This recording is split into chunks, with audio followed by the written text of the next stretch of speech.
Tesla இந்தியாவில் முதல் showroom திறக்கப்பட உள்ள நிலையில் மும்பையில் பிரம்மாண்ட வரவேற்புக்கு ஏற்பாடு செய்யப்பட்டுள்ளது. எலான் மஸ்கின் டெஸ்லா நிறுவனம் இந்தியாவில் தனது முதல் ஷோரூமை மும்பையின் பந்த்ரா குர்லா வளாகத்தில் விகேசி திறக்க உள்ளது. டெஸ்லா ஷோரூம் விகேசியில் உள்ள ஒரு வணிக கோபுரத்தின் தரை தளத்தில் 4000 சதுர அடி பரப்பளவை கொண்டதாக தகவல் வெளியாகியுள்ளது.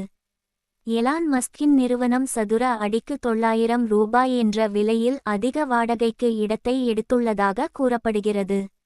மாத வாடகையாக சுமார் 35 லட்சம் ரூபாய் செலுத்தப்படும் என்கின்றனர். இந்த பிரமாண்ட ஷோரூம் திறப்பு டெஸ்லா கார்களின் இந்திய வருகையை உறுதிப்படுத்துவதோடு மட்டுமல்லாமல் இந்திய மின்சார வாகன சந்தையில் ஒரு புதிய அத்தியாயத்தை தொடங்கும் என்றும் கருதப்படுகிறது. இந்தியாவில் டெஸ்லாவின் ஷோரூம்கள் விரிவாக்க திட்டம்.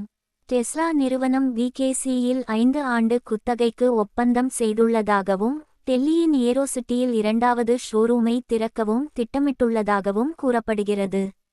எதிர்காலத்தில் டெஸ்லா இந்தியாவின் பிற முக்கிய நகரங்களிலும் தனது ஷோரூம்களை திறக்க திட்டமிட்டுள்ளது. பிரதமர் மோடியுடனான சந்திப்பு முக்கியமான தருணம். குறிப்பிடத்தக்க வகையில் எலான் மஸ்க் பிரதமர் நரேந்திர மோடியை அமெரிக்காவில் சந்தித்த 2 வாரங்களுக்குப் பிறகு இந்த குத்தகை ஒப்பந்தம் இறுதி செய்யப்பட்டுள்ளது.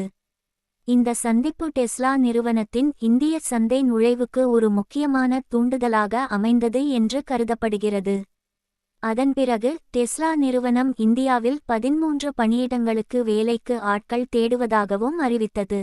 இந்த வேலைவாய்ப்பு அறிவிப்புகள் இந்தியாவில் டெஸ்லா நிறுவனத்தின் செயல்பாடுகளை விரைவுபடுத்துவதற்கான முயற்சியாக பார்க்கப்படுகிறது.